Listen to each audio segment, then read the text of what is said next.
Hello friends, welcome to being teacher.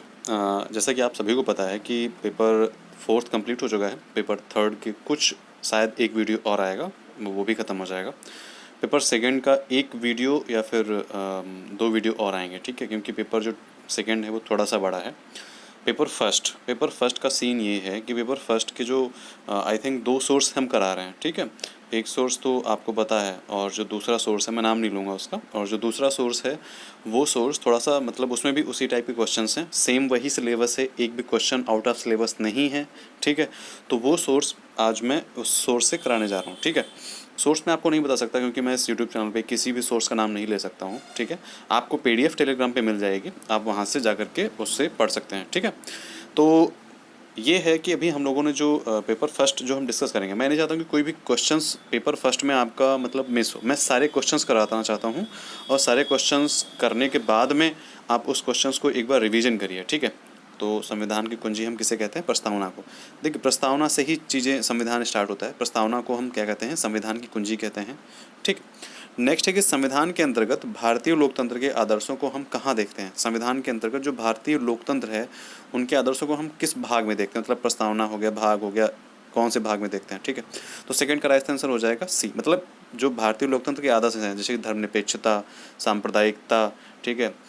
तो ये सारे के सारे जो वर्ड हैं, ठीक है, तो ये सारे के सारे जो वर्ड है ये कहाँ देख हम पढ़ते हैं? ये प्रस्तावना में वर्ड है, ठीक है। सर्वधर्म समभाव, ये सारी चीज़ें जो हैं ये कहाँ पे हैं? सॉरी, सर्वधर्म समभाव ये नहीं है वहाँ पे, मतलब समानता और धर्मनिरपेक्षता, ठीक है, और सांप्रदायिकता। तो ये सारे के सारे जो वर्ड किस में हैं? आपको प्रस्तावना में मिल जाएंगे। हम भारत के लोग, भारत को संपूर्ण प्रभुत्व संपन्न राज्य, जो आगे चीज़ें होती हैं ना, इसको क्या बोलते हैं हम? प्रस्तावना। मतलब we are the people of India, ये होता है इंडिया में। और ऐसे ही जो प्रस्तावना जो ली गई है ना, जो स्टार्टिंग का जो पार्ट स्टार्टिंग के जो शब्द लिए गए हैं, यही चीज़ें कहाँ से? अमेरिका की जो वो है, मतलब प्रस्तावना है वहाँ की, वहाँ से लिया गया है। We are the people of USA, क्या बोलते हैं, अमेरिका, ठीक है। तो वहाँ पे चीज़ें ऐसी हैं, सेम वही चीज़ें। थर्ड क्वेश्चन है कि भारतीय संविधान की प्रस्तावना में देश का कौन सा नाम उल्लिखित है? भारत की प्रस्तावना में देश का कौन सा नाम उल्लिखित है? भारत और इंडिया, ठीक। फिर नेक्स्ट जो है हमारा क्वेश्चन वो है कि संविधान के उद्देशिका या प्रस्तावना का संशोधन कितनी बार किया गया है? संविधान की उद्देशिका या प्रस्तावना का संशोधन कितनी बार किया गया है? तो देखिए, इसके कुछ जो हैं मतलब डिस्प्यूट हुए थे, जिसको लेकर के मतलब संविधान की जो उद्देशिका या प्रस्तावना उसको संशोधन करने की बात कही गई थी। तो हालांकि 42 अमेंडमेंट्स के जो थ्रू हुआ था, वो उसमें 3 वर्ड्स दिए गए थे, ठीक है।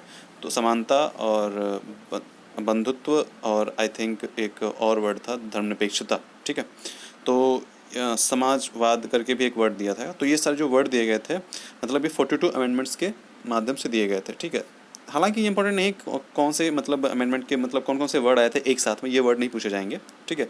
लेकिन ये पूछा जरूर जाएगा कि संविधान के उद्देश्य का प्रस्तावना को कितनी बार संशोधित किया जा चुका है? तो एक बार इसका अमेंडमेंट हुआ है, सिर्फ एक बार, ठीक है। 42 अमेंडमेंट्स के उसको नाम जानते हैं। फिर भारत वो कब हुआ था? आपातकाल में, 1975-76 के टाइम में, ठीक है। भारतीय संविधान की प्रस्तावना में परिवर्तन किस संशोधन अधिनियम में किए गए थे? भारतीय संविधान की प्रस्तावना की बात कीजिए तो यहाँ पे राइट आंसर हो जाएगा 42 अमेंडमेंट्स 1976।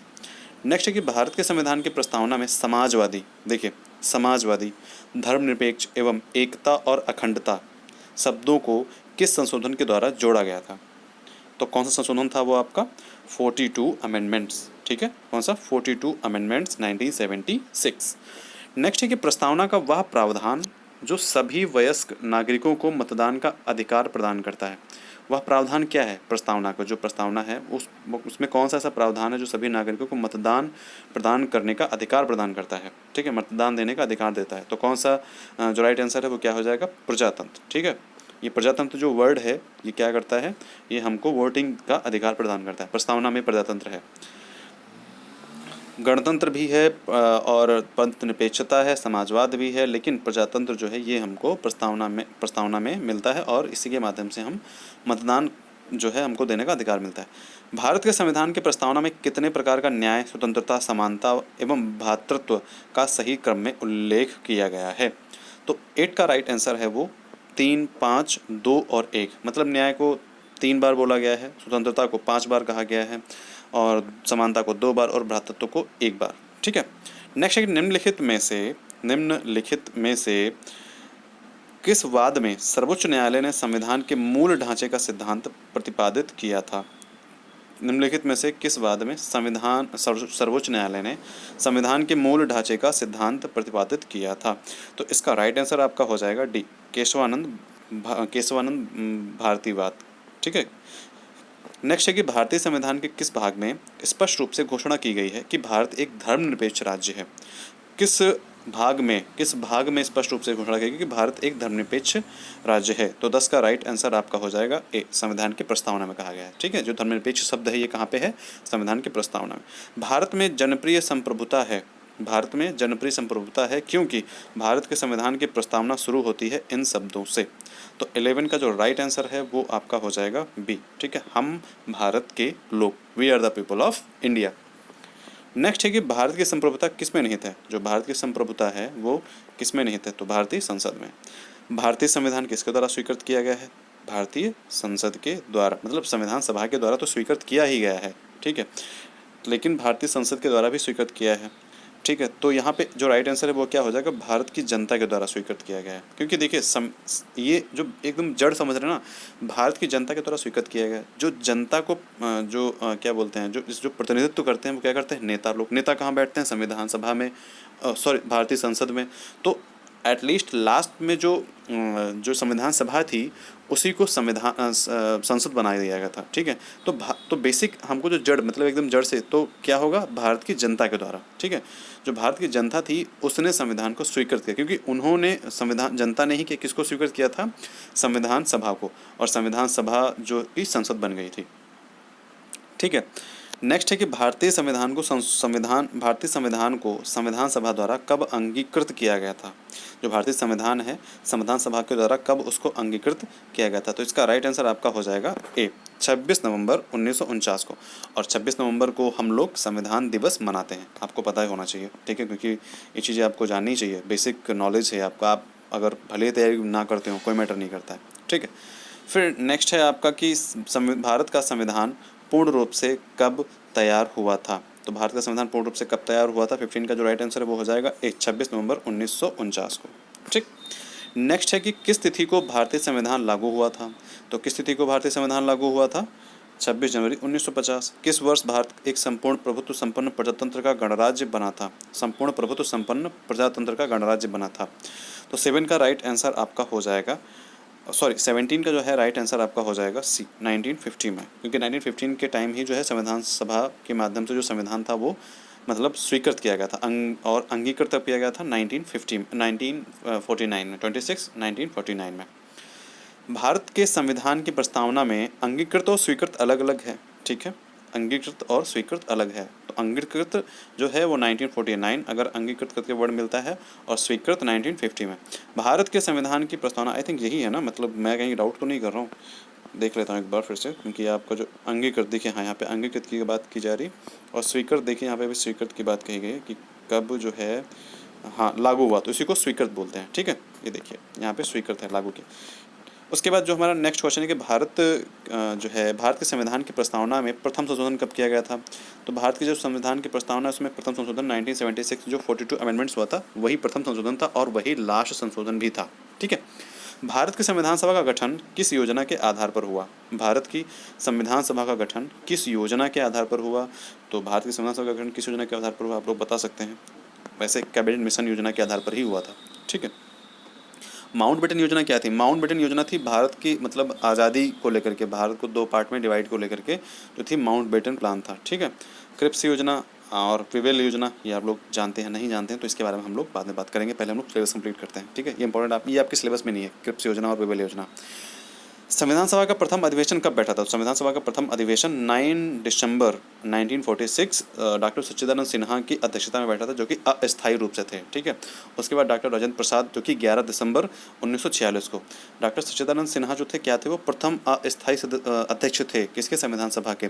और स्थायी सदस्य कौन था? स्थायी मतलब परमानेंट जो था, क्या नाम, अध्यक्ष चीफ था, प्रेसिडेंट, वो क्या थे? डॉक्टर राजेंद्र प्रसाद। ठीक है, 9 दिसंबर को डॉक्टर सच्चिदानंद सिन्हा और 11 दिसंबर को डॉक्टर राजेंद्र प्रसाद। नेक्स्ट है कि संविधान निर्मात्री सभा में उद्देश्य प्रस्ताव किसके द्वारा प्रस्तुत किया गया था? संविधान निर्मात्री सभा में उद्देश्य प्रस्ताव किसके द्वारा प्रस्तुत किया गया था? तो जवाहरलाल नेहरू के द्वारा। ठीक है, वही शायद उद्देश्य प्रस्ताव जो वही था उसी को जो है प्रस्तावना बना दिया गया था, शायद ऐसा ही था ना, मुझे डाउट है, आप लोग अगर पता है तो आप नीचे कमेंट कर दिए, नहीं तो फिर उतना ही समझते हैं कि उद्देश्य प्रस्ताव जवाहरलाल नेहरू ने दिया था। नेक्स्ट है कि 42 संशोधन अधिनियम द्वारा प्रस्तावना में क्या जोड़ा गया, 42 अमेंडमेंट्स के द्वारा जो है प्रस्तावना में क्या जोड़ा गया, तो 42 अमेंडमेंट्स के द्वारा जो है प्रस्तावना में क्या जोड़ा गया बता सकते हैं आप। 3 शब्द जोड़े गए थे, कौन कौन से, धर्मनिरपेक्ष, समाजवादी, यही जोड़ा गया था, ठीक है। पंथ निरपेक्ष नहीं था, ना लोकतंत्रात्मक था, तो इसमें भी लोकतंत्रात्मक है, तो धर्मनिरपेक्ष और समाजवादी और एकता एवं अखंडता 3 शब्द जोड़े गए थे। नेक्स्ट है 23 नंबर क्वेश्चन कि संविधान संशोधन की प्रक्रिया का वर्णन किस अनुच्छेद में किया गया है। संविधान संशोधन, ठीक है, मतलब संविधान अमेंडमेंट्स, मतलब कॉन्स्टिट्यूशन अमेंडमेंट्स का जो प्रक्रिया है, प्रोसेस है, वो किस अनुच्छेद में है। तो 23 का राइट आंसर आपका हो जाएगा ए, आर्टिकल 368 में, ठीक है। संपत्ति के अधिकार से संबंधित संशोधन है, संपत्ति के अधिकार से संबंधित संशोधन क्या है, तो इसका जो राइट आंसर आपका हो जाएगा 24 का, तो हाँ 42 अमेंडमेंट्स हुआ था। 42 अमेंडमेंट से क्या होता है, संपत्ति के अधिकार का संशोधन कर दिया गया था, उसको क्या करते 300A में, 300 का में जो है उसको कर दिया गया था। नेक्स्ट है कि मताधिकार की आयु 21 वर्ष से घटाकर 18 वर्ष के संशोधन में किया गया था। तो ये इंपॉर्टेंट क्वेश्चन है, ये क्वेश्चन पूछा जा सकता है कि मताधिकार की जो आयु है वो 21 से घटाकर 18 में कब किया गया, तो 25 का राइट आंसर आपका हो जाएगा 61 अमेंडमेंट्स के माध्यम से। निम्न में से कौन सा मौलिक अधिकार नहीं है, निम्न में से कौन सा मौलिक अधिकार नहीं है, तो इसका राइट आंसर आपका हो जाएगा सी, मतलब संपत्ति का अधिकार जो है मौलिक अधिकार नहीं। स्वतंत्रता का अधिकार कब से कब तक है, 19 to 22। शोषण के विरुद्ध अधिकार जो है वो कौन सा है, समानता का अधिकार जो 14 से 18 है। शोषण के विरुद्ध अधिकार क्या है, 23 से 24। ओके, अब जो नेक्स्ट क्वेश्चन है वो है कि जब कोई पदाधिकारी अपने सार्वजनिक कर्तव्य का निर्वहन नहीं करता है, उच्चतम व उच्च न्यायालयों द्वारा कौन सा लेख जारी किया जाता है। 27 का जो राइट आंसर आपका हो जाएगा सी, परमादेश। परमादेश के माध्यम से हम, जो कोई विशेष पदाधिकारी होता है और सार्वजनिक कर्तव्यों का निर्वहन नहीं करता, तो उसको हम परमादेश जारी करते हैं, आदेश जारी करते हैं उच्चतम या उच्च न्यायालय के माध्यम से कि आप अपना काम जो है ढंग से करें, ठीक है। 28 का जो राइट आंसर है वो 1925 में अधिकारों की घोषणा किस रूप में, देखिए जो रिट है ना, ये रिट हम लोग अच्छे से पढ़ेंगे, ठीक है। 5 रिट्स जो हैं वो हम लोग पढ़ेंगे, ठीक है, ताकि आपको समझ में आए कि ये क्या होती हैं। ऐसे आप समझ नहीं पा रहे होंगे, मैं समझ रहा हूँ। तो 28 नंबर क्वेश्चन है कि 1925 में अधिकारों की घोषणा किस रूप में की गई थी। तो 1925 के अधिकार की घोषणा को हम क्या कहते हैं, दूसरा नाम यहाँ पे मतलब जो है ये जानना चाह रहे हैं। तो 28 का जो राइट आंसर वो क्या हो जाएगा, the Commonwealth of India bill. The Commonwealth of India bill को हम अधिकारों का घोषणा पत्र जिसको कहते हैं 25 में आया था, उसको हम the Commonwealth of India bill कहते हैं। भारतीय संविधान की आत्मा कौन है, भारतीय संविधान की आत्मा जैसा कि हमने अभी पढ़ा ही है ऊपर, तो भारतीय संविधान की आत्मा क्या है, प्रस्तावना। नेक्स्ट है कि भारतीय संविधान में समवर्ती सूची किस देश के संविधान से ली गई है। तो समवर्ती सूची किस देश के संविधान से ली गई है, 30 का राइट आंसर हो जाएगा ऑस्ट्रेलिया से। ऑस्ट्रेलिया से समवर्ती सूची ली गई है। समाजवाद का अर्थ क्या है, समाजवाद का अर्थ क्या है, तो 31 का जो राइट आंसर आपका हो जाएगा, 31 का आपका राइट आंसर क्या हो जाएगा, बताइए, आप ही लोग बताइए, इस क्वेश्चन का आंसर जो है आप लोग दीजिए, ठीक है। 31 का राइट आंसर क्या हो जाएगा, समाजवाद का अर्थ क्या है, सी है, मतलब सामाजिक न्याय। 31 का राइट आंसर आपका हो जाएगा समाजवाद का सामाजिक न्याय। समाजवाद का अर्थ क्या है, सामाजिक न्याय, मतलब समाजवाद किसे कहते हैं कि सभी को समान इक्वली ट्रीट करना है, ठीक है। तो सामाजिक न्याय ही जो देना है वो क्या है, समाजवाद। नेक्स्ट है कि भारतीय संविधान ने किस प्रकार के लोकतंत्र को अपनाया है। ये क्वेश्चन इंटरेस्टिंग है, मतलब देखिए पॉलिटी के बारे में, एक तरीके से पॉलिटी चल रही है, हालांकि ये आपका एजुकेशन का क्षेत्र है बट एरिया है, बट एक तरीके से पॉलिटी चल रही है, तो आपका पॉलिटी भी रिवीजन हो रहा है और आपका जो है ये एजुकेशन से रिलेटेड भी चीज़ें हो रही हैं, जो भी आपका एग्ज़ाम होने वाला है। क्योंकि एजुकेशन सिस्टम जो है जो डेवलपमेंट की बात कही जा रही है कि इंडिया जो है, इसमें कॉन्स्टिट्यूशन आप देख लीजिए, यूनिट जो है यूनिट कौन सी है, शायद 3rd यूनिट है। 3rd यूनिट में आप देख लीजिए पूरा सिलेबस है, मैं बिना सिलेबस के नहीं पढ़ा रहा हूँ, बिल्कुल मत सोचिएगा मैं सिलेबस आउट ऑफ सिलेबस पढ़ा रहा हूँ, ठीक है, मैं सिलेबस के अकॉर्डिंग ही पढ़ा रहा हूँ। तो 32 जो आपका जो क्वेश्चन नंबर है कि भारतीय संविधान ने किस प्रकार के लोकतंत्र को अपनाया है, 32 का जो राइट आंसर वो आपका हो जाएगा बी, लोकतांत्रिक गणतंत्र। राजतंत्र किसको कहते हैं, राजतंत्र जैसे कि लंदन में है, ठीक है, वहाँ वंशानुगत चीज़ें चलती हैं, मतलब जो क्वीन एलिजाबेथ हैं, एलिजाबेथ 1, एलिजाबेथ 2, एलिजाबेथ 3, मतलब इस तरीके से चीज़ें वहाँ पे चलती आ रही हैं, ठीक है। तो वहाँ वंशानुगत जो होता है ये वंशानुगत है। राजतंत्र मतलब किसी एक राजतंत्र, मतलब वहाँ पे किसी का एक सिंगल राज चल रहा है, ठीक है, लोगों का राज नहीं। गणतंत्र मतलब लोगों का तंत्र, ठीक है। संवैधानिक राजतंत्र मतलब जहाँ पे सिर्फ संविधान के अकॉर्डिंग काम हो और राजतंत्र वहाँ पे, जैसे कि संविधान भी हो और राजतंत्र भी हो। तो इसका मुझे एग्जाम्पल नहीं याद आ रहा है, तो फिलहाल ये इंडिया में नहीं है, ठीक है। तो लोकतांत्रिक गणराज्य जो है, गणतंत्र जो है, ये इंडिया में है। नेक्स्ट है 33 का, भारत की प्रभुता, एकता और अखंडता की रक्षा करने और उसे अक्षुण्ण मतलब उसको मेंटेन रखने के मूल कर्तव्य को किस स्थान पर रखा गया है। मतलब एक तरीके से कहना चाहते हैं कि जो भाई मूल कर्तव्य है वो उसको किस स्थान पर रखा गया है, ठीक है। तो 33 का राइट आंसर आपका हो जाएगा सी, मतलब तृतीय स्थान पे। ये इंपॉर्टेंट नहीं है, आप इसको अवॉइड कर सकते हो, ठीक है। 34 जो है, भारतीय नागरिकों के मौलिक कर्तव्य प्रदान किए गए हैं। भारतीय नागरिकों के मौलिक कर्तव्य प्रदान किए गए हैं, तो किसके माध्यम से भारतीय नागरिक के मौलिक कर्तव्य है, तो संविधान संशोधन जो हुआ था 51A, जो मूल कर्तव्य है आपके वो 51A मतलब आर्टिकल में है, ठीक है। फिर नेक्स्ट है कि पूर्व प्रधानमंत्री जिनके प्रयासों से नागरिकों के कर्तव्य भारत के संविधान में समाविष्ट किए गए हैं। पूर्व प्रधानमंत्री जिनके प्रयासों से नागरिकों के कर्तव्य भारत के संविधान में समाविष्ट किए गए हैं, जो नागरिक, हाँ मतलब जो कर्तव्य की बात कीजिए, तो 35 का राइट आंसर आपका यहाँ पे हो जाएगा सी, मतलब इंदिरा गांधी, क्योंकि इन्हीं के टाइम आपातकाल लगा था और इन्हीं ने क्या किया था, जो है फंडामेंटल राइट्स इन्होंने लगाए मतलब बनाए थे। किसकी संतुति पर भारतीय संविधान में मूल कर्तव्य शामिल किए गए, मतलब जो भारतीय मूल कर्तव्य था वो किसके कमेटी पर मतलब बनी थी, तो 36 का जो आपका राइट आंसर वो आपको हो जाएगा ए, मतलब सरदार स्वर्ण सिंह समिति, जो संतुति मतलब सरदार स्वर्ण सिंह कमेटी है उसके माध्यम से मूल कर्तव्य शामिल किए गए थे। उन्होंने अपनी रिपोर्ट प्रस्तुत की और फिर जो है क्या किया गया, मतलब मूल कर्तव्य संविधान में शामिल कर दिए गए 51A में। नेक्स्ट है कि 42 जो अमेंडमेंट है संविधान संशोधन 1976 के जो माध्यम से प्रस्तावना के किस शब्द को नहीं जोड़ा गया, प्रस्तावना में किस शब्द को नहीं जोड़ा गया।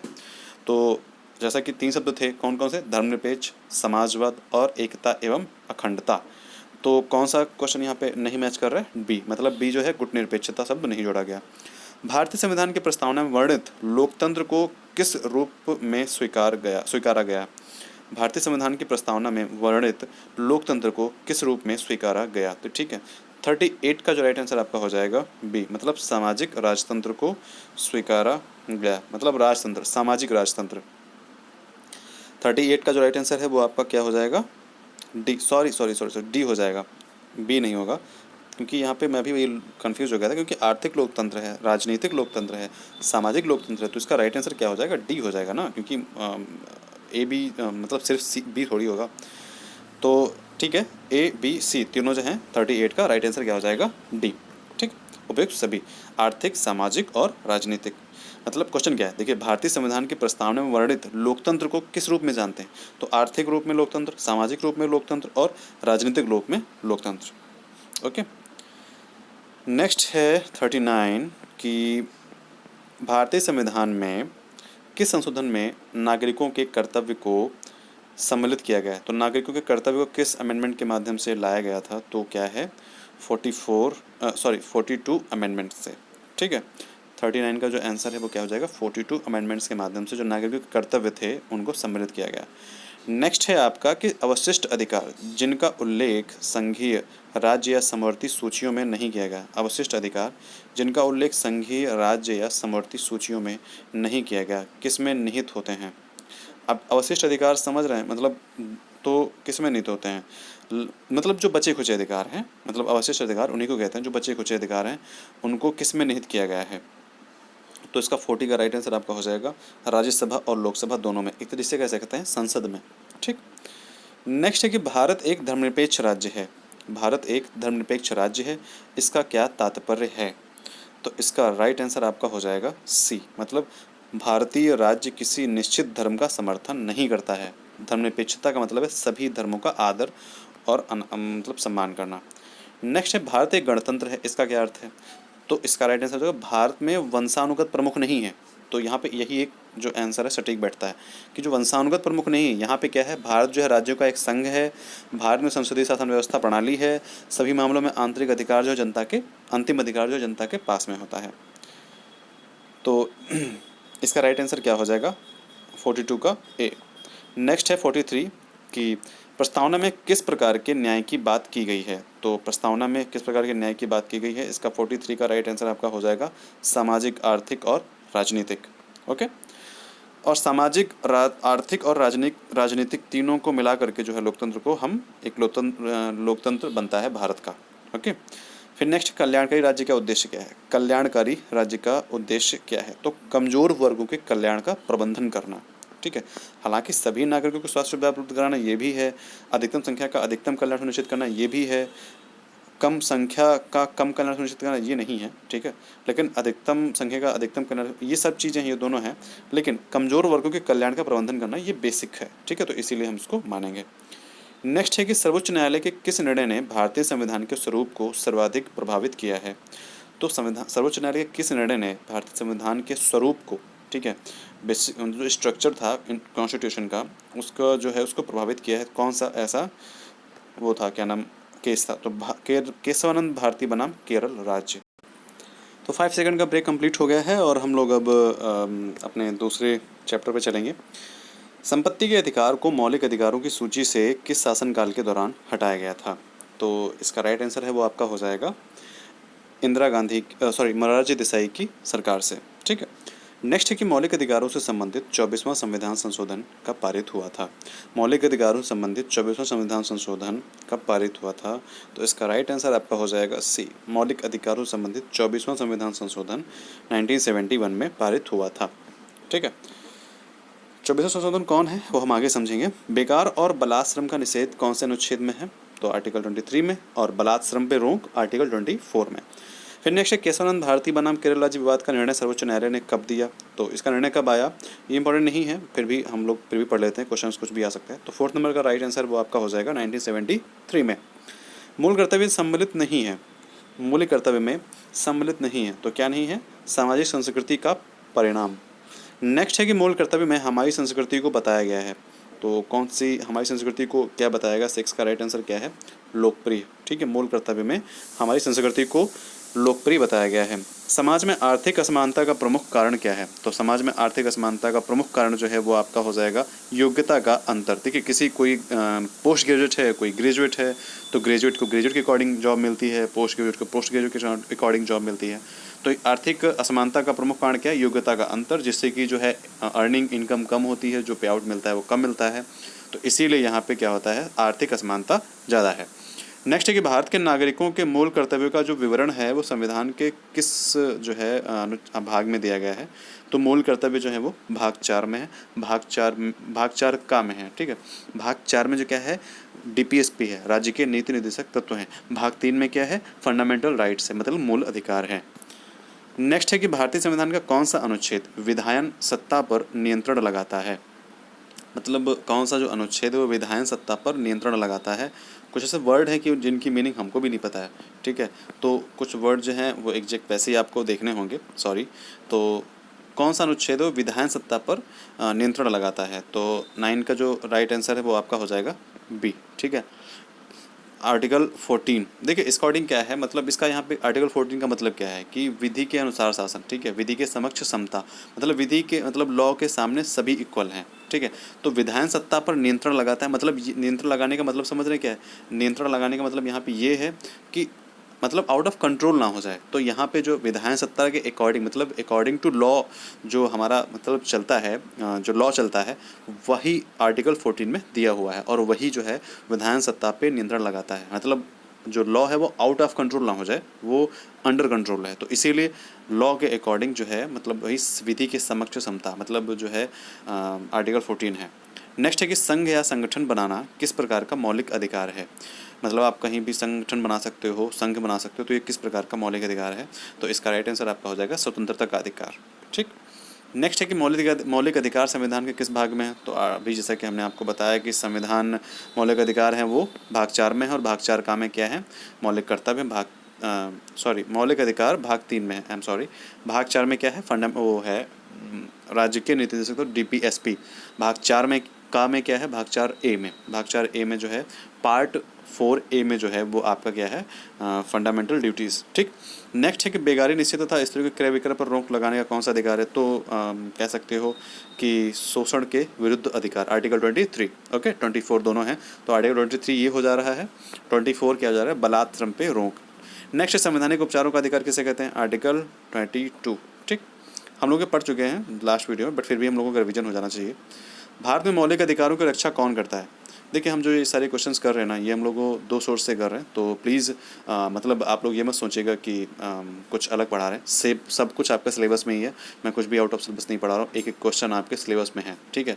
बस ये हो सकता है कि कभी-कभी एक मतलब टॉपिक में क्वेश्चंस एक्स्ट्रा ऐड हो जाते हैं, जो कि सिलेबस में नहीं होते, वो मैं आपको बता देता हूँ कि ये इंपॉर्टेंट नहीं है, ओके? तो आपको बिल्कुल परेशान नहीं होना है, सब कुछ सिलेबस के अकॉर्डिंग हम लोग पढ़ रहे हैं। भारत में मौलिक अधिकारों की रक्षा कौन करता है? तो मौलिक अधिकारों की रक्षा कौन करता है? सर्वोच्च न्यायालय करता है, ठीक है?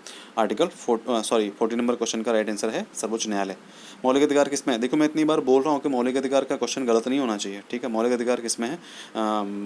भाग 4 में, भाग 3 में। भाग 4 में कौन है? राज्य के नीति निर्देशक तत्व। भाग 4 का में क्या है आपका? Fundamental duties. और फंडामेंटल राइट्स जो है वो कितने से कितने तक हैं? 12 से लेकर के 35 तक हैं। 36 से लेकर के 51 तक, 36 से लेकर के 51 तक क्या है? Directive principle of state and policy. Next जो है आपका जो 51A क्या है आपका? Fundamental duties, okay? एक स्टूडेंट का कमेंट था कि सर आप एक्सप्लेन करके नहीं पढ़ाते हो। एक्सप्लेन करके आपको अगर पढ़ाने लगे ना, तो आप सोच लीजिए एक क्वेश्चन पे 1 मिनट, समझ रहे हैं? एक क्वेश्चन पे 1 मिनट, और मैं 100 क्वेश्चन डिस्कस करता हूँ, तो मतलब जो मैं 100 क्वेश्चन से ज़्यादा डिस्कस कर लेता हूँ विदिन 50 मिनट या 60 मिनट, उसको हमको डिस्कस करने में 2 घंटे से ज़्यादा लग जाएगा, इसीलिए मैं एक्सप्लेन नहीं करता हूँ, ठीक है? तो आप लोग प्लीज़ मतलब डिस्क्रिप्टिव जो है वो आप लोग सब्जेक्टिव टाइप के जो आपकी जो बुक है, बुक से आप पढ़िए, और जो ऑब्जेक्टिव हो यहाँ पे सॉल्व करिए, ठीक है? नेक्स्ट है आपका कि समानता का अधिकार, right to equality. Right to equality क्या है? राइट टू इक्वालिटी क्या है? समानता का अधिकार 16 नंबर वो है ए, मतलब आर्टिकल 14 to 18। नेक्स्ट है कि संविधान के किस अनुच्छेद में धार्मिक स्वतंत्रता के अधिकार का वर्णन है? तो धार्मिक स्वतंत्रता के अधिकार का वर्णन किससे? 25 से 30 तक। नेक्स्ट है कि शिक्षक द्वारा प्राइवेट ट्यूशन पर रोक का प्रावधान है, तो कौन सी धारा है? शिक्षक द्वारा प्राइवेट ट्यूशन नहीं दे सकते हैं, ये रोक का प्रावधान है। आर्टिकल 18 के माध्यम से ये धारा जो है, सॉरी, क्वेश्चन नंबर 18 में क्या दिया है? शिक्षक द्वारा जो है प्राइवेट ट्यूशन पर रोक का प्रावधान कौन सी धारा है? 28 धारा, मतलब ये आईपीसी की धारा है, कह सकते हैं। आई थिंक आईपीसी की धारा है, मुझे जानकारी नहीं है कौन सी धारा यहाँ पे दे रखे हैं, तो आप इसको स्किप कर सकते हो, ठीक है? स्किप कर सकते हो, ये आपके पता नहीं, फिर भी आप फिलहाल याद कर लीजिए। आर्टिकल जो धारा है वो 28 के अंतर्गत है, शिक्षक द्वारा प्राइवेट ट्यूशन पर रोक लगाना। आर्टिकल 28 अगर आए तो आपको ये नहीं लगाना है, हालांकि 28 इसमें आर्टिकल नहीं लिखा होगा या अनुच्छेद नहीं लिखा होगा, धारा लिखा होगा, ठीक है? तो ये आईपीसी की धारा है, जैसा कि मुझे लग रहा है। नेक्स्ट है कि भारतीय संविधान भाग 4 अनुच्छेद 51A में मूल कर्तव्यों की संख्या कितनी है? मतलब भाग 4 में जो है और 51 अनुच्छेद ए में है, तो इसमें कितने जो हैं वो मूल कर्तव्यों की संख्या है? तो 19 का राइट आंसर आपका हो जाएगा सी, मतलब 11 जो है मूल कर्तव्य हैं। नेक्स्ट है कि भारत के संविधान में भाग 3 का जो संबंध है वो किससे है? 20वें का राइट आंसर आपका हो जाएगा, भाग 3 का जो संबंध है वो मूल अधिकारों से है, क्योंकि भाग 3 में क्या है? फंडामेंटल राइट है। नेक्स्ट है कि मूल अधिकारों को सर्वप्रथम किस देश में संवैधानिक मान्यता प्रदान की गई? फंडामेंटल राइट्स को सर्वप्रथम किस देश में संवैधानिक मान्यता प्रदान की गई? तो 21 का राइट आंसर है आपका संयुक्त राज्य अमेरिका, और इसी से हमने लिया है। डॉक्टर भीमराव अम्बेडकर ने भारतीय संविधान के किस भाग को सर्वाधिक आलोकित भाग कहा है? जो बाबा भीमराव अम्बेडकर हैं, इन्होंने क्या कहा है? आलोकित भाग कहा है। तो कौन सा पार्ट है? 22 का जो राइट आंसर है वो आपका भाग 3, फंडामेंटल राइट्स को कहा है इन्होंने आलोकित भाग।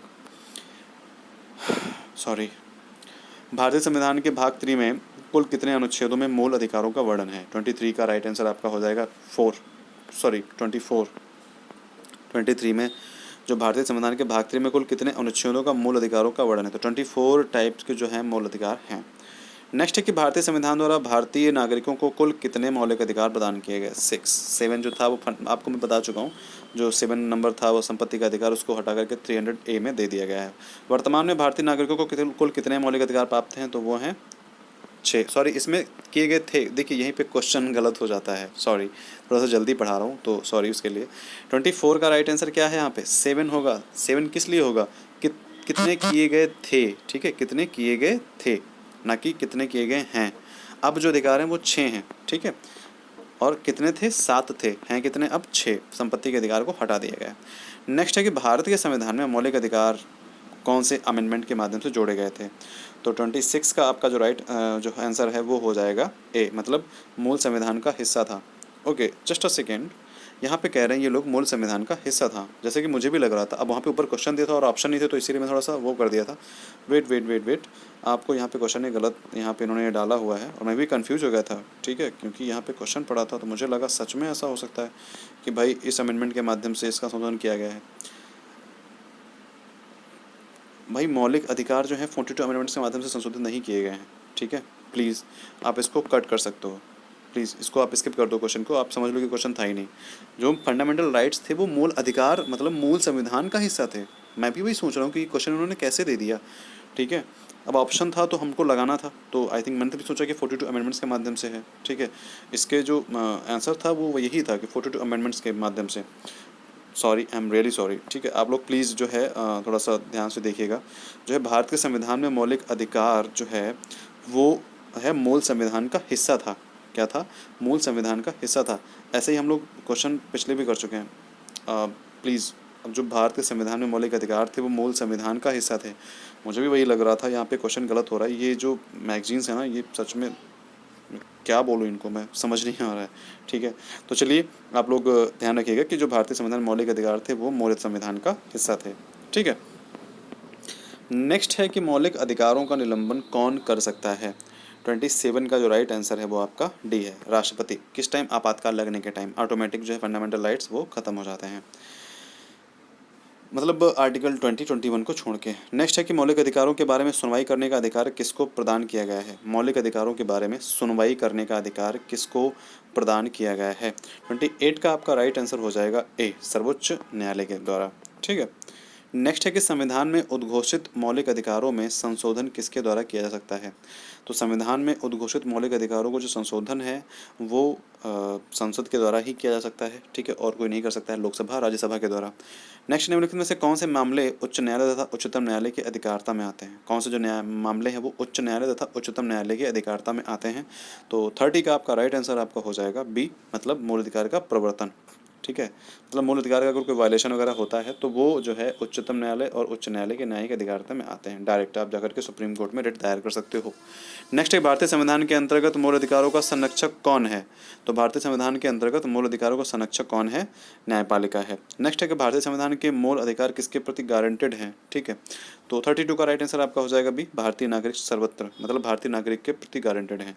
नेक्स्ट है मूल अधिकारों पर आवश्यक प्रतिबंध लगाने का अधिकार किसको है। 33 का राइट आंसर आपका हो जाएगा संसद को है मूल अधिकारों पर प्रतिबंध लगाने का अधिकार, ठीक है। मतलब संसद ही बिल पास करेगी, फिर राइट राष्ट्रपति साइन करेगा। तो ऊपर अगर राष्ट्रपति अगर दिया है तो प्रतिबंध लगाने का अधिकार जो है, देखिए यहाँ को क्वेश्चन में अंतर है। देखिए कौन निलंबन कर सकता है, निलंबन की अगर बात आती है तो राष्ट्रपति हो जाएगा, ठीक है। लेकिन अगर आती है कि मूल अधिकार जो है प्रतिबंध लगाना, वो संसद लगाएगी। प्रतिबंध संसद लगा सकती है और निलंबन जो है राष्ट्रपति कर सकता है। नेक्स्ट है कि मौलिक अधिकारों को लागू करने का जो दायित्व है वो किस पे जाता है। तो 34 का राइट आंसर आपका हो जाएगा सी, उच्च व उच्चतम न्यायालय, ठीक है। लागू करने का, क्योंकि देखिए कोई वायलेशन होगा तो मतलब मूल अधिकार जो खत्म कर दिया गया तो क्या करेगा, सुप्रीम कोर्ट फिर से ऑर्डर देगा कि आप मूल अधिकार को फिर से मतलब लागू करो, इसके अधिकार को फिर से दो। जैसे कि आपको जीने का अधिकार नहीं दिया रहा, आपको गोली मारने का धमकी दी जा रही है, ठीक है, तो आपके जो राइट टू लाइफ है वो आपको छीना जा रहा है, तो आप फंडामेंटल राइट्स के तहत आप जाकर के सुप्रीम कोर्ट में रिट दायर कर सकते हो। वो आपको प्रोटेक्शन देंगे, तो आपको राइट टू लाइफ मतलब एक तरीके से फिर से आपकी मतलब इम्प्लीमेंट हो जाएगी। आप फिर से मतलब राइट टू लाइफ आपका अधिकार आपको मिल जाएगा। नेक्स्ट है कि भारतीय संविधान में न्यायालय में कौन प्रवर्तनीय है। भारतीय संविधान में न्यायालय में कौन प्रवर्तनीय, तो मूल अधिकार ही है, ठीक है। 35 का राइट आंसर आपका हो जाएगा मूल अधिकार। नेक्स्ट है कि सूचना का अधिकार किस अनुच्छेद में जोड़ा गया है। 36 का राइट आंसर आपका हो जाएगा डी, मतलब अनुच्छेद 19A में, ओके। संपत्ति का अधिकार जो है वो वर्तमान समय में कैसा अधिकार है, तो कानूनी अधिकार है। नेक्स्ट है कि B.R. अम्बेडकर ने किस मौलिक अधिकार को संविधान का हृदय एवं आत्मा की संज्ञा दी है। 38 का राइट आंसर आपका हो जाएगा बी, संवैधानिक उपचारों का अधिकार, मतलब आर्टिकल 32। नेक्स्ट है कि किस याचिका का जो शाब्दिक अर्थ होता है हम आदेश देते हैं, मतलब ये क्या हुआ, परमादेश, ठीक है। परमादेश हमने आपको भी लास्ट चैप्टर में बताया था ना कि परमानेंट जब कोई अधिकारी जो होता है वो अपने अधिकारों का कर्तव्य, सार्वजनिक कर्तव्यों का निर्वहन नहीं कर रहा होता, तो उसको जो सुप्रीम कोर्ट है वो परमादेश जारी करता है, उसमें होता है हम आदेश देते हैं, ओके। फिर नेक्स्ट है कि किस लेख का अभिप्राय पूर्णतः सूचित करना है। किस लेख का जो अभिप्राय है पूर्णतः सूचित करना है, मतलब अभी अभी मतलब यही ये रिट है सारी, परमादेश प्रतिषेध लेख, बंदी प्रत्यक्षीकरण और उत्प्रेषण। ठीक, मतलब इसके तहत जो है, इसका क्या कहने का मतलब कि किस लेख का जो अभिप्राय है पूर्णता सूचित करना, तुरंत सूचित करना। ठीक है, तो 40 का राइट आंसर आपका हो जाएगा डी, मतलब उत्प्रेषण के द्वारा हम पूर्णता सूचित कर सकते हैं। नेक्स्ट है कि किस कैदी को न्यायालय के समक्ष प्रस्तुत करवाने के लिए किस रिट की आवश्यकता होती है। किसी कैदी को न्यायालय के समक्ष प्रस्तुत करवाने के लिए किस रिट की आवश्यकता होती है। तो अगर कोई, तो बंदी प्रत्यक्षीकरण होगा यहाँ पे। ठीक है, बंदी प्रत्यक्षीकरण मतलब अगर आप रिट दायर कर सकते हैं तो आप तुरंत मतलब जो है न्यायालय के सामने 24 घंटे के अंदर आप प्रस्तुत कर सकते हैं। ठीक है, वैसे ही पुलिस का जो रहता है, पुलिस पेश करती है 24 घंटे के अंदर, उसको पेश करना पड़ता है। अगर वो पेश नहीं कर रही है तो आप क्या कर सकते हैं, बंदी प्रत्यक्षीकरण रिट दायर कर सकते हैं और जो कैदी होता है उसको आप न्यायालय के समक्ष प्रस्तुत कर सकते हैं। नेक्स्ट है कि संविधान के अनुच्छेद 23 में किसका वर्णन है। तो संविधान के अनुच्छेद शोषण के विरुद्ध अधिकार का वर्णन है 23 और 24 दोनों में। नेक्स्ट है कि शिक्षा का अधिकार किस अनुच्छेद में जोड़ा गया है। 21A में जोड़ा गया, फंडामेंटल राइट्स का इसको अधिकार दे दिया गया है। 45 में ये है, लेकिन इसको फंडामेंटल राइट्स जो है वो 21A से मिला है। निम्नलिखित में से कौन सा जो मूल अधिकार है वो भारतीय संविधान में नागरिकों को नहीं प्रदान किया गया है। तो 44 का राइट आंसर आपका हो जाएगा बी। ठीक है, सूचना का अधिकार जो है वो फंडामेंटल राइट्स आपका नहीं है। ओके, नेक्स्ट है कि संविधान ये एक लीगल अधिकार है, मतलब मूल अधिकार नहीं है आपका, लीगल अधिकार है। सर्वोच्च न्यायालय ने किस मामले में गोलकनाथ विवाद में अपने पूर्व निर्णय को बदल दिया है। तो गोलकनाथ विवाद में किस निर्णय को जो है सर्वोच्च न्यायालय ने बदल दिया है। तो राइट आंसर आपका हो जाएगा 45 का ए, केशवानंद भारती बनाम केरल राज्य विवाद। नेक्स्ट है कि मूल कर्तव्य का उल्लंघन होने पर न्यायालय का क्या प्रावधान है। तो 46 का राइट आंसर आपका हो जाएगा बी, मतलब न्यायालय द्वारा दंड का प्रावधान नहीं है। अगर आप मूल कर्तव्य का उल्लंघन करते हैं तो न्यायालय द्वारा नहीं है दंड का प्रावधान, लीगल आपको प्रावधान, मतलब लीगल जो है आपको कुछ ना कुछ पनिशमेंट भले ही मिल सकता है, अगर अगर मतलब वो लीगल है। ठीक है, मतलब न्यायालय द्वारा दंड आपको कहीं नहीं दिया जाएगा। 46 जो है उसका राइट आंसर क्या है, बी। ठीक है, नेक्स्ट मतलब दंड हो भी सकता है और नहीं भी हो सकता है, ये हो सकता है न्यायालय दंड का प्रावधान है भी और नहीं भी है, तो दोनों चीज़ें हैं। तो कोई ज़रूरी नहीं कि मतलब न्यायालय द्वारा जो दंड का प्रावधान नहीं है, यहाँ पे ये राइट आंसर है आपका। ओके, मतलब ये हो सकता है कि दंड हो सकता है और नहीं भी, लेकिन न्यायालय द्वारा जो दंड का प्रावधान नहीं है आपका। ओके, ये राइट आंसर है आपका। यहाँ पे यही प्रावधान है फंडामेंटल राइट्स का वायलेशन, सॉरी फंडामेंटल ड्यूटीज़ का वायलेशन होने पे, मतलब आपको न्यायालय पनिश नहीं कर सकता है, लीगल एक्शन हो सकता है, वो भी हो भी सकता है और नहीं भी हो सकता है। नेक्स्ट है 47 का क्वेश्चन नंबर, भारतीय नागरिकों के मौलिक अधिकारों का वर्णन है आर्टिकल इसका 12 से लेकर के 35 तक, ए आंसर है। ठीक है, आर्टिकल 12 से 35 तक जो है मौलिक अधिकारों का वर्णन है। नेक्स्ट जो क्वेश्चन है कि किस वाद में संसद को मौलिक अधिकारों में संशोधन का अधिकार दिया गया है। किस वाद में संसद को मौलिक अधिकारों में संशोधन का अधिकार दिया गया है। तो इसका राइट आंसर हो जाएगा 48 का ए, केशवानंद भारती वाद में। तो पेपर सेकंड का जो हम लोग थर्ड चैप्टर हम लोग डिस्कस कर रहे हैं। ठीक है, यूनिट वाइज हम लोग डिस्कस कर रहे हैं। तो जो क्वेश्चंस बचे हुए हैं ये दूसरा सोर्स है, तो परेशान नहीं होना है, सारा सिलेबस के अंतर्गत ही हम लोग, मतलब सिलेबस के जो अंडर ही सिलेबस है, मतलब वही हम लोग डिस्कस कर रहे हैं। ठीक है, तो चलिए जो पहला क्वेश्चन है, भारतीय संविधान का अस्पृश्यता उन्मूलन किस अनुच्छेद में है। तो इसका राइट आंसर हो जाएगा आर्टिकल 17 में। आर्टिकल 17 में क्या है, अस्पृश्यता उन्मूलन, मतलब अनटचेबिलिटी का खात्मा, अनटचेबिलिटी एंड। ठीक है, end of untouchability. Second number question है कि भारतीय संविधान के अनुसार जीवन का अधिकार किस प्रकार का अधिकार है। तो भारतीय संविधान के अनुसार जो है जीवन का अधिकार वो किस प्रकार का अधिकार है। तो इसका राइट आंसर आपका हो जाएगा मौलिक अधिकार। ठीक है, आर्टिकल 21 के तहत। थर्ड नंबर क्वेश्चन है कि 6 to 14 एज की आयु के सभी बच्चों को शिक्षा का अधिकार है। तो उपयुक्त सभी अधिकार है, सांविधिक अधिकार है, मूल अधिकार है और राजकीय नीति निर्देशक तत्व में भी शामिल है। ठीक है, तो सांविधिक अधिकार का मतलब क्या हुआ, संविधान में है।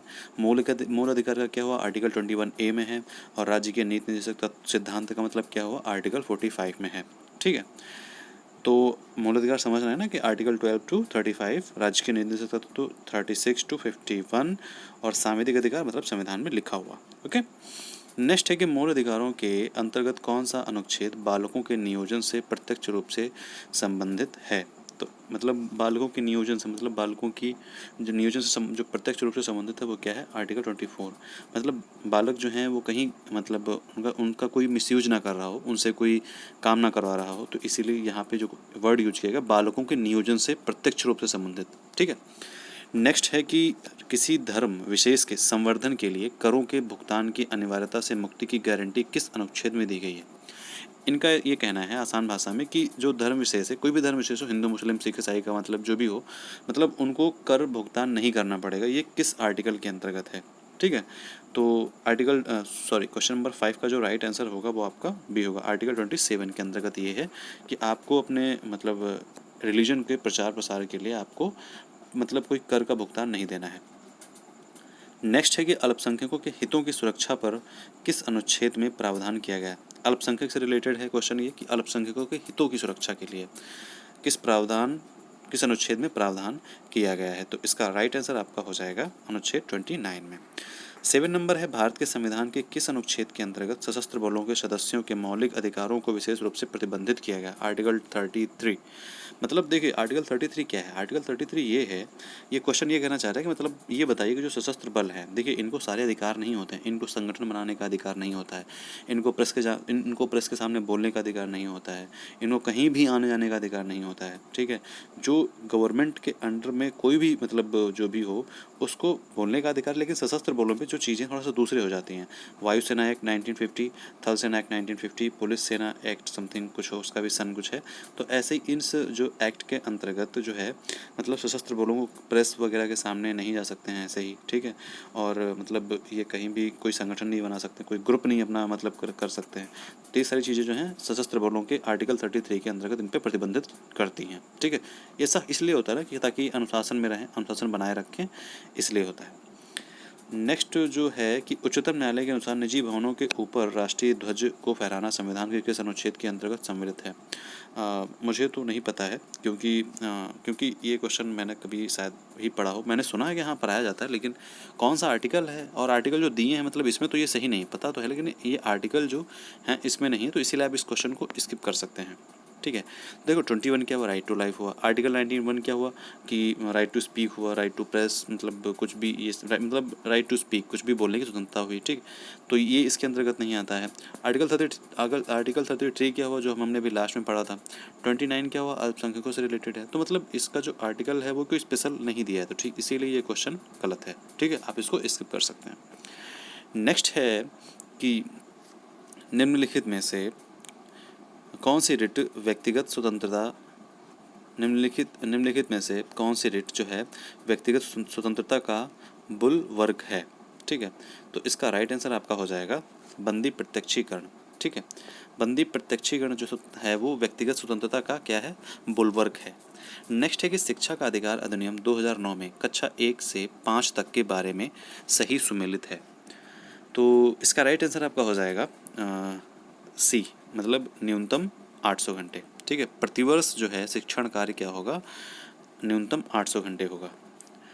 नेक्स्ट है आपका कि शिक्षा का अधिकार अधिनियम 2009 के किस अनुच्छेद की शक्ति का प्रयोग करते हुए राज्य सरकार अपने राज्य में लागू करने हेतु अधिनियम बनाती है। मतलब यह है कि शिक्षा का अधिकार अधिनियम जो 2009 है वो किस अनुच्छेद की शक्ति का प्रयोग करते हुए राज्य सरकार अपने राज्य में लागू करने हेतु अधिनियम बनाती है। तो आर्टिकल 38 हो जाएगा, ठीक है। आर्टिकल 38 क्या है, शिक्षा के अधिकार 2009 के तहत जो है राज्य जो है मतलब कल्याणकारी राज्य एक जो है वो आर्टिकल 38 के तहत राज्य सरकार जो है अपने राज्य में लागू करने के लिए अधिनियम बनाती है, ओके। ये DPSP के अंतर्गत आता है। नेक्स्ट है कि शिक्षा का विषय किस में है, तो समवर्ती सूची में है, ठीक है। नेक्स्ट है कि शिक्षा का अधिकार अधिनियम RTE act right to education में उल्लिखित प्रारंभिक शिक्षा से अभिप्रेत है। तो इसका राइट आंसर आपका हो जाएगा कक्षा 1 से 8, ठीक है। कक्षा 1 से 8 जो है शिक्षा का अधिकार अधिनियम राइट टू एजुकेशन में उल्लिखित प्रारंभिक शिक्षा से अभिप्रेत है।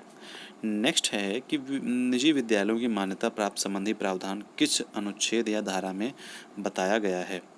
जो प्रावधान है वो किस अनुच्छेद या धारा में बताया गया है। तो इसका जो राइट आंसर है वो है मतलब धारा 8, ठीक है। नेक्स्ट है कि कितने छात्रों पर 5 अध्यापक और 1 प्राध्यापक का मानक निर्धारित किया गया है। तो इसका राइट आंसर आपका हो जाएगा 150 से अधिक। नेक्स्ट है कि शिक्षा का अधिकार अधिनियम 2009 में शिक्षकों हेतु प्रति सप्ताह कार्य घंटों की संख्या, तो 45 इसका राइट आंसर हो जाएगा। ये हम लोग क्वेश्चन कर चुके हैं। नेक्स्ट है राइट टू एजुकेशन 2009 देश में कब लागू हुआ, तो 1 अप्रैल 2010 को लागू हुआ है। नेक्स्ट है कि शिक्षा का अधिकार अधिनियम 2009 के अनुसार शिक्षकों से कौन कौन से गैर शैक्षणिक कार्य करवाए जा सकते हैं। तो यहाँ पे आंसर जो है उपयुक्त सभी, जनगणना, आपदा राहत और चुनाव संबंधी। ठीक है, आर्टिकल ये मैं नहीं कह रहा हूँ, ये आर्टिकल जो है 2009 में कह रहा है। ठीक है, नेक्स्ट क्वेश्चन है कि शिक्षा को मूल अधिकार कब घोषित किया गया। तो इसका राइट आंसर हो जाएगा 2002 में। शिक्षा को मूल अधिकार 2002 में घोषित किया गया था। 86 अमेंडमेंट था। ठीक है, 86वां जो संविधान संशोधन था उसके माध्यम से शिक्षा को मूल अधिकार घोषित किया गया था। क्या है इसमें, 6 से 14 वर्ष तक के बच्चों को निःशुल्क तथा अनिवार्य शिक्षा प्रदान करना। शिक्षा को मूल अधिकार किस संविधान संशोधन के द्वारा घोषित किया गया। तो 86 अमेंडमेंट 2002 के द्वारा। ठीक है, 21A में मूल अधिकार है। ओके, 21 क्वेश्चन नंबर है, 6 से 14 साल की उम्र के प्रत्येक बच्चों को मुफ्त एवं अनिवार्य शिक्षा प्रदान करने का दायित्व जो है वो किसका है। तो इसमें राइट आंसर जो हो जाएगा 21 का सी। देखो, राज्य को भी है, केंद्र को भी, क्योंकि ये जो शिक्षा है ये समवर्ती सूची में, जिसमें केंद्र और राज्य दोनों जो है कानून ला सकते हैं, जिसमें दोनों का अधिकार होता है। 22 का जो क्वेश्चन है वो है, शिक्षा का अधिकार दिन 2009 में पहली बार संशोधन कब किया गया। जो 2009 का जो है उसका संशोधन पहली बार कब किया गया, जो शिक्षा अधिकार अधिनियम 2009 है। तो 22 का राइट आंसर आपका हो जाएगा 2012 में। नेक्स्ट है, समवर्ती सूची में कुल कितने विषय हैं। 23 का जो क्वेश्चन नंबर है, सॉरी जो ऑप्शन है वो है 100, 64, 52 या 60। तो इसका राइट आंसर आपका हो जाएगा सी, 52। अब 52 है। ठीक है, पहले क्या था, 47 थी। नेक्स्ट है कि सन 1976 से पूर्व शिक्षा पर पूर्ण रूप से किसका उत्तरदायित्व था। तो उससे पहले किसका उत्तरदायित्व था, तो ये क्या था, राज्यों का था। ठीक है, राज्यों का दायित्व था पूरा शिक्षा का। नेक्स्ट है कि जिला प्राथमिक शिक्षा कार्यक्रम कब शुरू किया गया। तो 25 का राइट आंसर आपका हो जाएगा ए, 1994 में। ठीक है, जिला प्राथमिक शिक्षा कार्यक्रम 1994 में शुरू किया गया। नेक्स्ट है कि केंद्र सरकार द्वारा कस्तूरबा गांधी बालिका विद्यालय योजना शुरुआत स्त्री शिक्षा के विकास के लिए कब की गई। मतलब कस्तूरबा गांधी बालिका विकास योजना, बालिका विद्यालय योजना जो है 26 नंबर, ये कब किया गया। तो 2004 में ये लाई गई थी। मिड डे मील जो योजना है सर्व शिक्षा अभियान को कब से जोड़ा गया। तो 27 का राइट आंसर आपका हो जाएगा डी, 2007 में सर्व शिक्षा अभियान से मिड डे मील योजना को जोड़ा गया। सर्व शिक्षा अभियान की शुरुआत कब हुई थी। तो 28 नंबर का जो क्वेश्चन आंसर है वो है 2001 में। सर्व शिक्षा अभियान की शुरुआत 2001 में हुई थी। मिड डे मील जो योजना जोड़ी गई थी वो 2007 में जोड़ी गई थी। कस्तूरबा गांधी विद्यालय जो योजना है वो 2004 में हुई थी। ठीक है, 26 का राइट आंसर क्या है, सी, 2004 में। नेक्स्ट है कि सरकार ने सर्व शिक्षा अभियान को लक्ष्य की प्राप्ति के लिए कब मंजूरी दी। सरकार ने सर्व शिक्षा अभियान को लक्ष्य की प्राप्ति के लिए कब मंजूरी दी कि लक्ष्य प्राप्त हो चुका है। ठीक है, तो लक्ष्य प्राप्ति के लिए मतलब कब से स्टार्ट हुआ ये कहना चाह रहे हैं। तो 2029 का राइट आंसर आपका हो जाएगा बी, नवंबर 2000 से प्राप्ति के लिए मंजूरी दे दी थी। और नवंबर और सर्व शिक्षा अभियान की जो शुरुआत है वो 2001 में हुई थी। ठीक, नेक्स्ट 30 नंबर क्वेश्चन है कि सर्व शिक्षा अभियान में सभी बच्चों को उच्च प्राथमिक स्तर की शिक्षा पूरी कराने का लक्ष्य कब तक का था। जो सर्व शिक्षा अभियान था उसमें सभी बच्चों को उच्च प्राथमिक स्तर तक की शिक्षा पूरी कराने का लक्ष्य कब तक था। तो 30 नंबर को जो क्वेश्चन है उसका राइट आंसर आपका हो जाएगा 2010 तक। नेक्स्ट है कि सर्व शिक्षा अभियान से संबंधित योजनाएं हैं। तो मिड डे मील, शिक्षा गारंटी योजना, जिला प्राथमिक शिक्षा योजना, तो क्या हुआ, सारी योजनाएं, उपयुक्त सभी। ठीक है, नेक्स्ट है कि सर्व शिक्षा अभियान को वित्तीय सहायता किसके द्वारा प्राप्त होती है। सर्व शिक्षा अभियान को वित्तीय सहायता किसके द्वारा प्राप्त होती है, केंद्र व राज्य के द्वारा। नेक्स्ट जो क्वेश्चन है कि लहर कार्यक्रम जो है, लहर कार्यक्रम कौन सी कक्षा के लिए चलाया जा रहा है। तो इसका राइट आंसर आपका हो जाएगा क्लास 1 और 2। ठीक है, 34 नंबर क्वेश्चन है कि प्रारंभिक स्तर पर बालिकाओं की शिक्षा के लिए राष्ट्रीय कार्यक्रम कितने जिलों में चलाया जा रहा है। तो इसका राइट आंसर आपका हो जाएगा 31। नेक्स्ट है कि शिक्षा के क्षेत्र में जन आंदोलन किसे कहा जाता है। शिक्षा के क्षेत्र में जो जन आंदोलन हुआ था वो किसे कहते हैं। तो सर्व शिक्षा अभियान जो 2001 से स्टार्ट हुआ। सर्व शिक्षा अभियान एक व्यापक कार्यक्रम के तहत क्या प्राप्त करना चाहता है। सर्व शिक्षा अभियान जो एक व्यापक कार्यक्रम के तहत सार्वभौमिकता प्राथमिक शिक्षा प्राप्त करना चाहता है। सर्व शिक्षा अभियान के अंतर्गत वह कौन सा कार्यक्रम है जो कक्षा 1-2 में बच्चों का नामांकन में ठहराव सुनिश्चित करने और गुणवत्तापूर्वक शिक्षा देने के लिए चलाया गया है। तो इसका राइट आंसर हो जाएगा लहर। हमने अभी जस्ट ऊपर पढ़ा था, ये क्वेश्चन है कि जो लहर कार्यक्रम है किसके लिए, कक्षा 1 से 2 बच्चों के लिए। इनका जो मतलब एडमिशन, मतलब ज़्यादा से ज़्यादा एडमिशन कराने के लिए ये जो चलाया जा रहा है। ठीक है, नेक्स्ट है कि सर्व शिक्षा अभियान के अंतर्गत संचालित वह कार्यक्रम जो विशेष आवश्यकता वाले बालक बालिकाओं को शिक्षा के मुख्य धारा में जोड़ने से संबंधित है। तो मतलब इसका हो जाएगा CWSN। ठीक है, CWSN करके एक प्रोग्राम है जिसके अंतर्गत बालक बालिकाओं को जो शिक्षा के मुख्य धारा में जोड़ने के लिए किया जा रहा है। बालकों के लिए विद्यालय भवन स्कूलिंग बिल्डिंग में दीवारों पर बने चित्र को देखकर सीखने का प्रयास के लिए कौन सी योजना है? जो चित्र बने होते हैं ये कौन सी योजना है जिसके अंतर्गत मतलब बच्चे जो है वो सीखते हैं? तो क्या है? बाला। ओके, बाला योजना है ये जिसके अंतर्गत जो है बच्चे सीखते हैं। क्लास 3 to 8 तक की कमजोर बालिकाओं के लिए उपचारात्मक शिक्षण उपलब्ध करवाने हेतु कौन सा कार्यक्रम चलाया जा रहा है? तो इसका राइट आंसर आपका हो जाएगा NPEGEL। ठीक है, NPEGEL जो है वो क्लास 3 to 8 तक की बालिकाओं के लिए, जो कमज़ोर बालिकाएं हैं उनके लिए कार्यक्रम चलाया जा रहा है। नेक्स्ट है कि सर्व शिक्षा अभियान के अंतर्गत किस भेद को कम करने हेतु अलग से लड़के व लड़कियां, अनुसूचित जाति तथा अनुसूचित जनजाति के लक्ष्य निर्धारित करना आवश्यक है? तो इसका राइट आंसर आपका हो जाएगा लिंग तथा आर्थिक भेद को। क्वेश्चन क्या है? सर्व शिक्षा अभियान के अंतर्गत किस भेद को कम करने के लिए? ठीक है, तो लिंग तथा आर्थिक भेद को कम करने के लिए लड़के तथा लड़कियां, अनुसूचित जाति तथा अनुसूचित जनजाति के लक्ष्य निर्धारण करना आवश्यक है। नेक्स्ट है सर्व शिक्षा अभियान में वित्तीय भागीदारी केंद्र व राज्य सरकारों की वर्तमान में कितना कितना प्रतिशत है? सर्व शिक्षा अभियान में केंद्र और राज्य का कितना कितना प्रतिशत है? तो वो क्या है? 50-50। ओके, मिड डे मील जो है मध्याह्न भोजन योजना जिसको बोलते हैं वो कब शुरू हुई थी? तो 1995 में 15 अगस्त से। फिर है इसका उद्देश्य क्या है? तो नामांकन वृद्धि, ठहराव करना, पोषण स्तर में वृद्धि। तो क्या है? उपयुक्त सभी।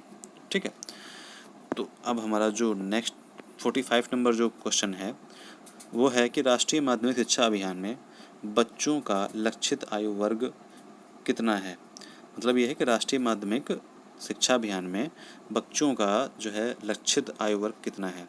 6 से 14 वर्ष, 8 से 14 वर्ष, 14 से 18 वर्ष, 1 से 15 वर्ष। तो 45 का राइट आंसर आपका हो जाएगा C। ठीक है, 14 से 18 वर्ष राष्ट्रीय माध्यमिक शिक्षा अभियान की बात कही गई है। ठीक है, नेक्स्ट नंबर क्वेश्चन है कि माध्यमिक शिक्षा के सार्वजनिकरण हेतु कौन सा कार्यक्रम प्रारंभ किया गया है? तो उसका राइट आंसर आपका हो जाएगा B, राष्ट्रीय माध्यमिक शिक्षा अभियान। ठीक है, नेक्स्ट है कि रमसा ने माध्यमिक स्तर पर अध्यापन की गुणवत्ता बेहतर बनाने के लिए NCERT, न्यूपा आदि के संयोग से अनेक कदम उठाए, इनमें से एक है। तो 47 का जो राइट आंसर है वो आपका A है, स्कूल नेतृत्व विकास कार्यक्रम। ठीक है, स्कूल नेतृत्व विकास कार्यक्रम जो है इन्होंने कदम उठाया है। रमसा का अध्ययन होता है, तो रमसा क्या है? इसका अध्ययन होता है कहाँ पे होता है? तो 48 का राइट आंसर क्या है? C, मानव संसाधन विकास मंत्री, अध्यक्ष होता है। रमसा का जो अध्यक्ष होता है क्या होता है? मानव संसाधन विकास मंत्री होता है। बालिका छात्रावास योजना के अंतर्गत राज्य व केंद्र सरकार की कितने प्रतिशत भागीदारी है? तो 49 का जो राइट आंसर है वो क्या हो जाएगा? 90% क्या है? राज्य, और जो 10% है वो क्या है? केंद्र। बालिका छात्रावास योजना के अंतर्गत राज्य तथा केंद्र सरकार के कितने प्रतिशत भागीदारी है?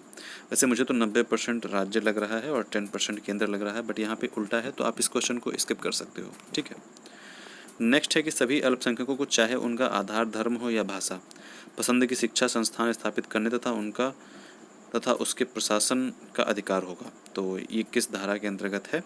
तो 50 का राइट आंसर आपका हो जाएगा 50 का B, मतलब धारा 30A।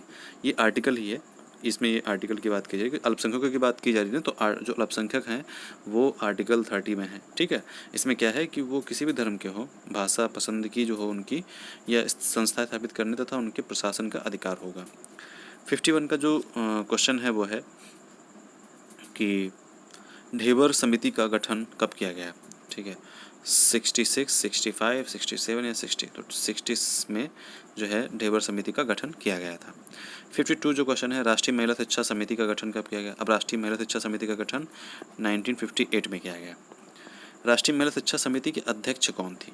53 नंबर क्वेश्चन है, इसका राइट आंसर होगा B, श्रीमती दुर्गाबाई देशमुख। ठीक, निम्नलिखित में से कौन सा युग्म सुमेलित नहीं है? तो 14 जो है व्यक्ति के समक्ष समता, शिक्षण अवसर में समानता, उपाधियों का अंत, सैन्य उपाधियों की अनुमति। तो कौन सुमेलित नहीं है? तो 54 का जो राइट आंसर हो जाएगा वो क्या हो जाएगा? 17। ठीक है।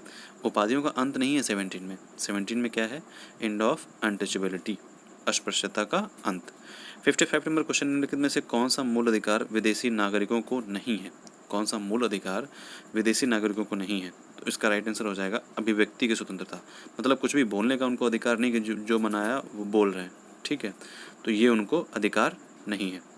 फिर नेक्स्ट क्वेश्चन है कि शिक्षा का अधिकार अधिनियम, एक सेकेंड, नेक्स्ट नंबर क्वेश्चन है शिक्षा का अधिकार अधिनियम 2009 को लागू करने का उद्देश्य था। इसका क्या उद्देश्य था? छात्रों को गुणवत्तापूर्ण शिक्षा उपलब्ध कराने के लिए, ठीक है, यही मेन मोटिव था कि गुणवत्तापूर्ण शिक्षा उपलब्ध कराने के लिए शिक्षा का अधिकार अधिनियम 2009 को लागू किया गया था। नेक्स्ट है कि शिक्षा का अधिकार अधिनियम 2009 के बारे में कौन सा कथन असत्य है? इसका जो राइट आंसर है वो है डी, असत्य। मतलब कौन सा कथन गलत है, ठीक है। यह अधिनियम 6 से 18 वर्ष तक के बच्चों के लिए निःशुल्क शिक्षा का प्रावधान करता है। नहीं, ये 6 से 14 वर्ष तक के बच्चों के लिए जो है निःशुल्क शिक्षा का प्रावधान करता है। नेक्स्ट जो क्वेश्चन है वो है भारतीय संविधान का अनुच्छेद 21A संबंधित है। तो भारतीय संविधान का अनुच्छेद जो है वो किससे संबंधित है? तो मतलब कहाँ गया ये कौन सा जो है? सी, निःशुल्क एवं अनिवार्य बाल शिक्षा का अधिकार का संबंध, ठीक है। मतलब निःशुल्क एवं अनिवार्य बाल शिक्षा का अधिकार से संबंधित, मतलब free of cost and mandatory, मतलब निःशुल्क एवं अनिवार्य बाल शिक्षा, ओके। नेक्स्ट है कि शिक्षा का अधिकार अधिनियम के संदर्भ में असत्य कथन को छांटिए, ठीक है। देखिए इसमें ट्रू एंड फॉल्स भी क्वेश्चन आ रहे हैं, तो ये क्वेश्चन आपके उसमें आएंगे, ठीक है। ये मत सोचना कि सिर्फ क्वेश्चन दिया होगा और 4 ऑप्शन दिए होंगे, तो इस टाइप के भी ऑब्जेक्टिव क्वेश्चन आ सकते हैं। शिक्षा का अधिकार अधिनियम के संदर्भ में असत्य कथन को छांटिए, तो इसका जो राइट आंसर आपका हो जाएगा कि विद्यालयों में स्वीकृत रिक्त पदों के 25% से अधिक रिक्त पद नहीं होंगे। तो ये क्या होगा? ये गलत स्टेटमेंट है कि विद्यालयों में स्वीकृत रिक्त पदों के 25% से अधिक रिक्त पद नहीं होंगे, ओके। सही कथन क्या है? इस अधिनियम के द्वारा बालों को प्रारंभिक शिक्षा पूर्ण किए जाने तक विद्यालय से निष्कासित नहीं किया जा सकता है। इस अधिनियम में विद्यालय प्रबंधन समिति द्वारा विद्यालय विकास योजना बनाने संबंधी भी प्रावधान है। इस अधिनियम में एक अनुसूची दी गई है जिसमें विद्यालय संबंधी मान और मानक दिए हैं। नेक्स्ट है कि जिस विकल्प का मिलान सही नहीं है उसका चयन करिए। तो इसमें कौन सा जो है मिलान सही नहीं, ऐसे भी क्वेश्चन आएंगे, ठीक है। इसका राइट आंसर आपका हो जाएगा सेक्शन 11, मतलब समुचित सरकार के दायित्व। इंपॉर्टेंट नहीं है ये, बट इस टाइप के क्वेश्चन आ सकते हैं, ठीक है, इस टाइप के क्वेश्चन आ सकते हैं। नेक्स्ट है कि शिक्षा का अधिकार अधिनियम 2009 का सही और पूरा नाम क्या है? इंपॉर्टेंट है ये बहुत इंपॉर्टेंट है, कह सकते हो। तो शिक्षा का अधिकार अधिनियम 2009 का जो है पूरा नाम क्या है? तो निःशुल्क और अनिवार्य बाल शिक्षा का अधिकार अधिनियम 2009। निःशुल्क और अनिवार्य बाल शिक्षा का अधिकार अधिनियम 2009। नेक्स्ट है सरकार से संबंधित निर्देश, अभियोजन, कार्यवाही और नियम आदि से संबंधित है। सरकार से संबंधित निर्देश, अभियोजन, कार्यवाही और नियम आदि से संबंधित है। उसका राइट आंसर हो जाएगा चैप्टर 7 प्रकीर्ण धारा 35 से 38। इसके कर सकते हो, ये इंपॉर्टेंट नहीं है ये, ठीक है। फिर जो नेक्स्ट क्वेश्चन है कि भारतीय संविधान का अनुच्छेद 21A किससे संबंधित है? हमने भी पढ़ा है ऊपर, तो निःशुल्क एवं अनिवार्य बाल शिक्षा के अधिकार से। नेक्स्ट है कि शिक्षा का अधिकार अधिनियम में किसका प्रावधान नहीं किया गया है? शिक्षा का अधिकार अधिनियम में किसका प्रावधान नहीं किया गया है? तो 64 का राइट आंसर आपका हो जाएगा सी, मतलब छात्रों को शारीरिक दंड देने का ये अधिकार नहीं है। मतलब ये इसमें जो है प्रावधान नहीं दिया गया है, किसमें? शिक्षा का अधिकार अधिनियम में, कि उनको आप शारीरिक दंड दो। नेक्स्ट है कि सर्व शिक्षा अभियान का उद्देश्य क्या नहीं है? तो 65 का राइट आंसर आपका हो जाएगा डी, सामाजिक, क्षेत्रीय एवं लैंगिक भेदों को पाटना। ये नहीं है ना, हमको एजुकेशन लेवल पे देखना है, मतलब माध्यमिक शिक्षा का सार्वजनिकरण हो, प्राथमिक शिक्षा का सार्वजनिकरण हो और 100% नामांकन हो, ना कि ये, ओके। नेक्स्ट नंबर क्वेश्चन है कि दृष्टि, श्रवण, अस्थि दोष इत्यादि से संबंधित विशेष आवश्यकता वाले बच्चों को अंग एवं उपकरण उपलब्ध कराने हेतु कौन सा कार्यक्रम चलाया गया है? तो जो मतलब देख नहीं सकते हैं, ठीक है, सुन नहीं सकते हैं, तो उनके लिए कौन सा उपकरण जो है उपलब्ध कराया गया है? तो 66 का जो राइट आंसर हो जाएगा डी, समावेशी शिक्षा कार्यक्रम जो है चलाया जा रहा है। नेक्स्ट है कि छात्र जो है शिक्षक अनुपात कक्षा 1 से 5 तक के बारे में निम्नलिखित कथनों पर विचार करें।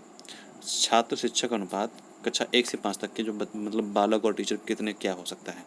तो इसका राइट आंसर आपका हो जाएगा ए, 60 बालकों पर 2 अध्यापक। ओके, तो ये हमारा पेपर सेकंड का जो वो था ये पूरा हो गया है।